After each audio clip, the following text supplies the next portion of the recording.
오늘 본문에 보면은 신비라는 말이 2번 나와요.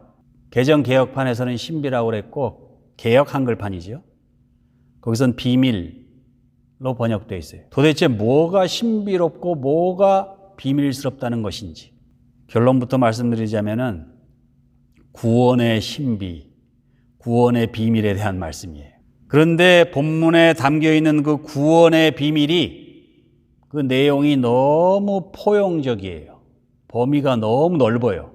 우리가 교회 생활을 시작하면서 학습받고 세례받고 교리 공부하고 할 때 배운 구원의 개념하고는 너무 거리가 있어요.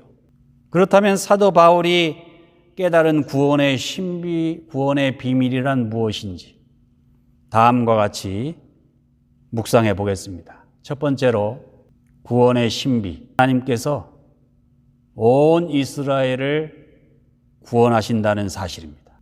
본문 26절, 27절 보세요. 그리하여 온 이스라엘이 구원을 얻으리라. 구원자가 시온에서 오사 야곱에게서 경건치 않은 것들을 돌이키시겠고 내가 저희 죄를 없이 할 때에 저희에게 이루어질 내 언약이 이것이라 함과 같으니라. 자, 구원자가 어디서 온다고요? 시온. 시온이 어디예요? 예루살렘. 예수님이 예루살렘에서 십자가에 못 박혀 돌아가셨죠? 그 결과 어떻게 된다고요? 온 이스라엘이 구원을 얻으리라. 시온에서 못 박히신 예수님 때문에 온 이스라엘 민족이 구원을 받는다는 거예요. 그런데 예수님을 십자가에 못 박혀 죽이는데 앞장선 사람이 누구죠? 이스라엘 민족이에요. 그래서 유럽인들이 교회의 주류가 되는 중세 카톨릭 시대, 그리고 르네상스, 그리고 종교 개혁 시대를 거치면서 유럽인들이 유대인들을 좋아했어요, 싫어했어요? 혐오의 대상이 됐어요. 그 이유가 유럽인들의 종교인 캐톨릭 교회의 머리 되신 예수님을 십자가에 못 박은 게 유대인들이기 때문에. 그런데 오늘 본문에 보니까 사도 바울이 온 이스라엘 민족이 다 구원받는데요. 근데 이게 우리 교리하고 달라요. 웨스트민스터 신앙고백, 대요리 문답, 서요리 문답에 의하면 유대교를 믿는 유대인들은 구원받을 수 있어요, 없어요? 구원 못 받아요. 예수님을 구주로 인정하지 않기 때문에. 그리고 세례 안 받고 할례 받기 때문에. 그런데 오늘 본문에서 사도 바울은 뭐라고 그래요? 비록 죄가 많은 이스라엘 민족이지만 하나님께서 예루살렘으로 메시아 예수 그리스도를 보내서 그들의 경건치 않음을 회복하시고 그들이 지은 죄를 다 없이 해주셨다. 복음으로 하면 저희가 너희를 인하여 원수된 자요, 택하심으로 하면 조상들을 인하여 사랑을 입은 자라. 하나님의 은사와 부르심에는 후회하심이 없느니라. 아무리 이스라엘 백성들이 죄를 범하고 헤롯 당원들, 사두개인들, 바리새인들, 서기관들 작당을 해가지고 예수님을 십자가에 못 박는 큰 죄, 여러분 이 세상에서 제일 큰 죄가 뭐겠어요? 그거지. 그런데 하나님께서 이스라엘 민족을 선민으로 세우신 것을 후회하지 않으신다는 거예요. 이스라엘 민족을 부르신 것을 후회하지 않으신다는 거예요. 하나님이 참 속도 좋아요. 여러분, 예수님을 십자가에 못 박은 사람들까지 구원하시는 게 하나님의 뜻이라면은 하나님이 구원하지 못할 사람이 어디 있겠어요? 이 세상에. 그런데 이게 이제 논란이 될 만한 말씀이라 이거예요. 왜냐하면 우리는 오직 예수 그리스도를 주로 고백하고 세례를 받아야 구원받는다는 개혁교회의 신앙 고백을 가지고 있기 때문에. 근데 지금 그걸 초월하고 있는 거예요. 그런데 사도 바울은 여기서 한 발짝 더 나갑니다. 하나님께서 이스라엘 백성들만 구원하시는가? 그렇지 않다는 거예요. 두 번째, 구원의 신비.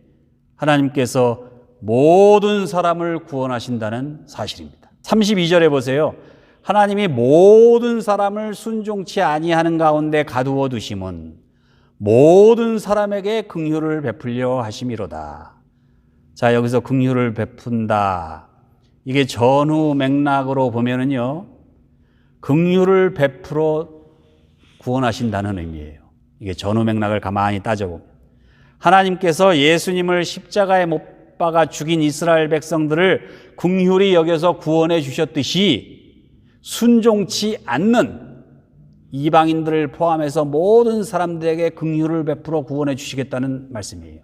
예수님을 못 박은 유대인들도 구원해 주시고 하나님께 순종치 않고 다른 이방의 우상들을 섬기는 이방인들도 구원해 주시고 우리 교리로는 이해가 안 돼요. 사도 바울도 그걸 알았어요. 당대의 초대교회 교인들이 이걸 이해를 못하는 거예요. 이 구원의 신비를, 그래서 신비라고 그랬어요. 비밀이라고 그랬어요. 그래서 사도 바울이 33절에 이렇게 말합니다. 그러니까 이해가 안 되니까. 뭐라고 그래요? 깊도다. 하나님의 지혜와 지식의 부요함이요. 그의 판단은 측량치 못할 것이며 그의 길은 찾지 못할 것이로다.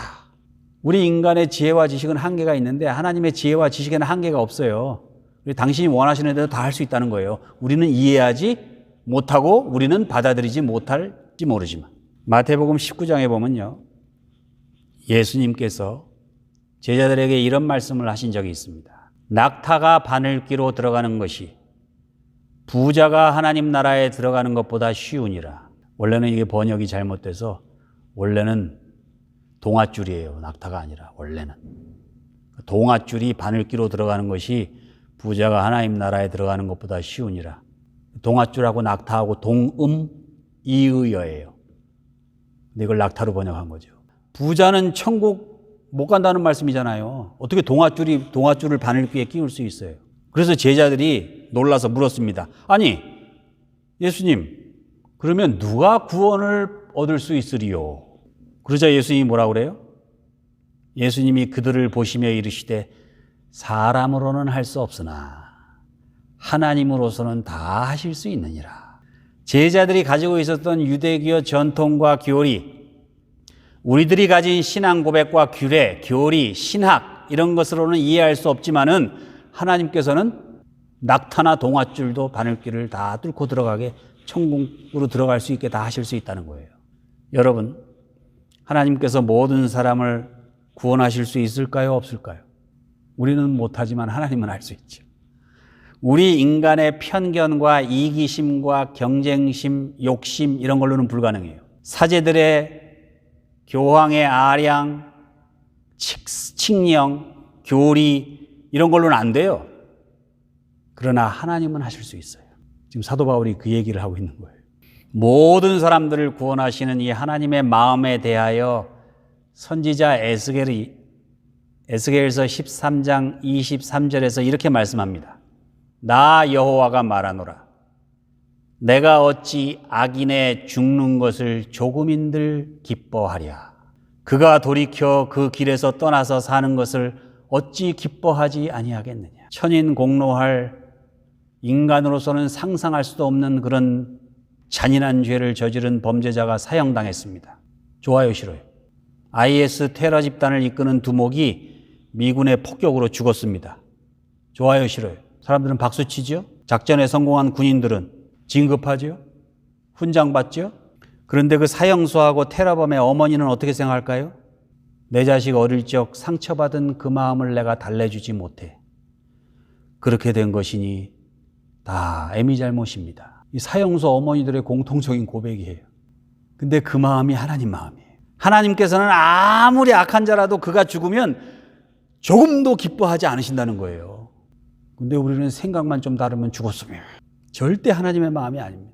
왜냐하면 하나님은요, 그 악한 자가 구원을 깨닫고 구원받아 누리기를 원하시기 때문에 이게 우리의 마음과 하나님 마음의 차이점이에요. 이게 우리 인간의 교리와 하나님의 교리의 격차예요. 우리 생각에는 교회 열심히 나오고 예배 참석 열심히 하고 그런 사람들만 구원받고 그렇지 않은 사람들은 지옥에 떨어지는 게 마땅하다고 생각하죠. 그러나 하나님은 전혀 그렇지 않습니다. 아무리 나쁜 악인이라도 불쌍히 여기시고 구원받기를 원하시는 거예요. 이런 하나님의 마음에 대해서 디모데전서 2장 4절 하나님은 모든 사람이 구원을 받으며 진리를 아는 데에 이르기를 원하시느니라. 디도서 2장 11절 모든 사람에게 구원을 주시는 하나님의 은혜가 나타났느니라. 예수를 주로 고백하고 세례받은 사람만 구원받는다고 믿었던 사도 베드로는 뭐라고 말합니까? 베드로 후서 3장 9절에 주의 약속은 어떤 이의 더디다고 생각하는 것 같이 더딘 것이 아니라 오직 너희를 대하여 오래 참으사 아무도 멸망치 않고 다 회개하기에 이르기를 원하시느니라. 그런데 사도 바울은 여기서 끝내지 않습니다. 마지막 세 번째 구원의 신비. 하나님께서 만물을 구원하신다는 사실입니다. 36절에 보세요. 이는 만물이 주에게서 나오고 주로 말미암고 주에게로 돌아감이라 영광이 그에게 세세 있으리로다. 아멘. 하나님께서 온 이스라엘 백성들을 구원하신다고 했어요. 하나님께서 모든 사람들을 구원하신다고 했어요. 하나님이 모든 사람들을 구원하신다는 거, 자, 나하고 내 교리하고는 조금 다르지만은 내 주권이 아니니까. 자, 받아들이겠습니다. 그런데 이번에는 이 세상 모든 만물을 구원하신다는 거예요. 창세기에 보면 하나님께서 이 세상 온 천지 만물을 창조하시고 이 세상에 살아가는 모든 생물과 호흡이 없는 무생물들까지 다 창조하셨습니다. 자, 하나님의 창조 없이 이 세상에 나온 건 하나도 없죠. 우리가 숨쉬는 공기, 우리가 먹는 음식, 우리가 보고 듣고 느끼고 누리는 이 모든 것, 이게 다 하나님의 것이에요. 이 모든 것이 다 우연히 생긴 게 아니에요. 하나님이 다 만들어주신 것이고 하나님이 보시기에 참 좋았다라고 하신 거예요. 하나님이 만드시고 하나님이 보시기에 좋다고 하신 이 세상 만물이 결국 어떻게 된다고요? 하나님께로 돌아갑니다. 여러분, 구원받는다는 게 뭐예요? 여러분, 구원받는다는 게 궁극적으로 뭐예요? 궁극적으로. 하나님 계신 천국으로 돌아가는 게 구원받는 거 아니에요? 주에게로 돌아가는 것. 그게 구원이에요. 우리가 죽든지 살든지 우리가 죄를 지어도 의를 행해도 그런 것과는 상관없이 우리는 어차피 누구에게로 돌아가게 돼 있어요? 우리 영혼의 주인 되신 하나님께로 돌아간다고요. 유대인도 이방인도 어느 대륙에 살든지 모든 인간이 영혼을 가지고 있기 때문에 하나님께로 돌아간다고요. 그리고 그 영혼에 대해서 하나님은 끝까지 책임지신다고요. 왜냐? 당신의 형상대로 우리를 만들어 놨기 때문에. 잘못된 게 있으면 하나님 탓이에요. 하나님 책임이에요. 하나님은 전능하신 분인데 다 알아서 해주시는 거예요. 끝까지 책임져 주셔요. 어느 집에 자녀가 셋이 있는데 첫째 딸하고 둘째 아들이 천재야. 공부도 너무 잘하고 운동도 너무 잘하고 얼마나 잘생겼는지 그냥 첫째 딸은 그냥 남자들이 줄줄 쫓아다니고 둘째 그 아들은 그냥 여자애들이 줄줄 쫓아다니고. 근데 이 세 번째 막내딸 다운스 증후군이 있었어요. 그래가지고 태어날 때 식도가 막혀서 태어났어요. 아니, 젖을 빨아서 남겨야 되는데 식도가 막혔다니까. 튜브로 이제 음식물을 공급하는 거예요. 애를 낳을 때 얼마나 힘들었는지. 식도가 막혔으니 수술해야 될 거 아니에요. 근데 애가 다운 신드롬을 갖고 있어요. 그러니까 체중 미달이에요. 인큐베이터에서 몇 날 며칠 죽을 고비를 넘다가 간신히 수술했어요. 그래서 식도가 뚫렸어요. 그래서 다들 좋아했는데 아니, 엑스레이를 수술하느라고 엑스레이를 찍어보니까 심장 판막에 이상이 있네. 심장 판막증이야. 근데 심장 판막증은 너무 어려서 수술을 못한대요. 적어도 7살은 돼야 된대. 그래서 애가 숨소리만 좀 이상해도 밤에 잠을 못 자는 거예요, 부모가. 근데 7년을 키웠어요. 그래 간신히 수술을 했어요. 7년 동안 정말 잠 한숨 못 자고 애가 언제 숨이 멈출지 모르니까. 근데 심장 판막 수술을 7살 때 잘 마치고 애 이름이 리사야. 그 리사를 잘 키우는데 말도 잘 못하고 학교에서는 왕따 당하고 모자란 애니까. 그러니까 학교에서 스트레스를 받으니까 집에 와가지고 온갖 짜증을 다 부려요. 얼마나 키우기가 힘든지. 그 엄마가 그냥 틈만 나면 웅크리고 앉아가지고 눈물을 흘린 날이 하루 이틀이 아니에요. IQ는 70이 좀 안 되고 고등학교를 간신히 졸업했어요. 엄마가 붙어 다니면서. 그래가지고 이제 빵집에서 아르바이트해요. 빵집에서 아르바이트 하는데 부모는 늘 살얼음판을 걷고 다니는 심정이에요. 제가 무슨 사고를 치지 않을까. 우리 집에 왜 저런 딸이 태어난다. 그냥 쟤하고 그냥 확 죽어버릴까. 그런 생각도 여러 번 했대요. 그런데 그 어머니가 그 딸하고 같이 다 컸는데 놀이동산 가자고 그래가지고 놀이동산에 갔어요. 놀이동산에 탈락으로 보면 이렇게 철창이 있는 그 문을 열고, 근데 거기 손가락이 끼어가지고 멍이 들었어요. 엄마 생각에는 아유 별거 아닌데 그러고 이제 모르고 그냥 하루 종일 잘 놀다가 집에 왔는데, 집에 오자마자 그 리사가 달려가서 그 퍼스트 에이드 함을 열더지만 거기서 밴디지를 하나 꺼내가지고 엄마한테 와서 그 손가락을 호 불면서 그 밴디지를 탁 붙여주는 거예요.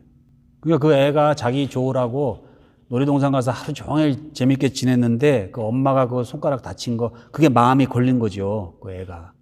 나를 위해서 엄마가 이렇게 와서 같이 놀아주는데. 그래서 밴디지를 집에 오자마자 엄마한테 붙여준 거예요. 그때 그 어머니가 그동안 그 아이를 키우면서 흘렸던 눈물과 고통과 탄식과 못된 생각들, 같이 죽어버릴까 하는 그런 생각들까지 그냥 싹 날아가 버리는 느낌이에요. 100가지 1000가지 때문에 어머니 마음을 아프게 한 딸.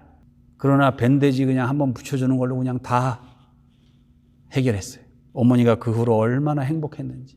사람들 보기에는 차라리 아이고 저 녀석 저거 이 땅에 태어나지 말았어야 되는데 아이고 저게 뭐 하는 거예요. 지나가는 사람들이 혀를 찰 수도 있어요. 그러나 그런 우리들, 하나님께서는 우리들을 없어서는 안 될 귀중한 자식으로, 위대한 피조물로 우리들을 사랑하시고 우리들을 구원해 주신다는 사실이에요. 세상 살다 보면 아이고 쟤는 지옥 가야 돼. 그런 사람이 있어요, 없어요? 보기만 해도 징그러운 그런 곤충, 짐승들 있죠? 저런 원수하고 같이 내가 천국 가서 사느니 차라리 천국 안 가. 이런 사람도 봤어요. 그러나 여러분, 하나님께서는 그들도 사랑하십니다. 하나님께서는 반드시 이스라엘 백성들을 구원하실 거예요. 모든 인류를 구원하시고 모든 만물을 다시 되돌리실 겁니다. 그 하나님의 절대적인 은혜와 사랑으로 나 자신이 구원받게 된 것을 감사하시기 바랍니다. 그 은혜로 우리도 구원받은 거예요. 내 신앙 고백으로 구원받은 게 아니라, 나보다 못한 사람들, 내가 싫어하는 사람들은 절대 구원받지 못한다고 그런 교리나 신학을 내세워 우기지 마시기 바랍니다. 자비롭고 은혜로우신 하나님의 그 넓은 사랑으로 이 땅의 모든 인종과 민족, 이 땅에 살아가는 모든 사람들과 말 못하는 동물과 식물과 길거리에 떠도는 돌멩이 하나까지 다 소중히 여기고 이해하고 용서하고 사랑하며 살아가실 수 있는 우리 모두가 되시기를 우리 주님의 이름으로 축원합니다.